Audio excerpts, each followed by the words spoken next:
النهارده حط حكم انتقالي ببقاء الدكتور مرسي واستمرار فتره ولايته.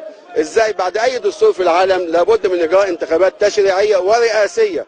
النهارده يقول لك رئاسيه بس، يظل رئيس الجمهوريه يعمل انتخابات تشريعيه. انت تنتمي للفكر الناصري.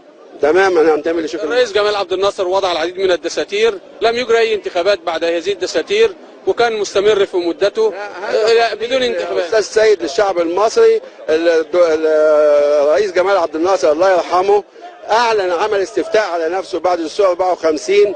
لما عمل دستور جديد عمل استفتاء على نفسه، واحنا سنه 56 بعد وجود رئيس الجمهوريه.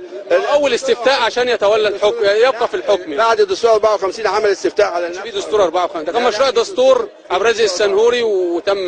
لا في دستور 54 والرئيس جمال عبد الناصر، وفي كافه، وانا هقول مبدا مجازا بس ده حقيقي. رئيس السادات اكمل مدته بعد وضع دستور 71. عمل دستور الماده الانتقاليه اللي حطها في دستور 71 كانت بسبب يظل رئيس الجمهوريه، لانه كان حكم على نفسه وقال سنه 71 سنه حاسمه هيحارب سنه 71. ازاي انا اقيل رئيس الجمهوريه وانا بعمل دستور جديد وواحد حكم على نفسه انه هحارب النهارده، ويجي رئيس جمهوريه جديد يقول مش هحارب؟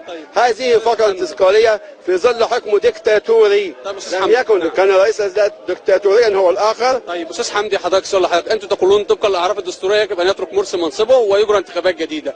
في اي دوله في العالم حدث فيها هذا؟ كل الدول العالم بالكامل. بريطانيا موجوده، بريطانيا لا يوجد فيها دستور اصلا. بريطانيا لا يوجد فيها دستور. المانيا رئيسها بينتخب عن طريق البرلمان وليس له وظائف. لا مش رئاسيه، انا بتكلم عن الدوله البرلمانيه النهارده. واسرائيل وتركيا لا يوجد فيها دستور. لا في دستور. اسرائيل لا يوجد فيها دستور، اسرائيل وبريطانيا. لا بريطانيا اسرائيل فيها دستور، وبريطانيا ما فيهاش دستور.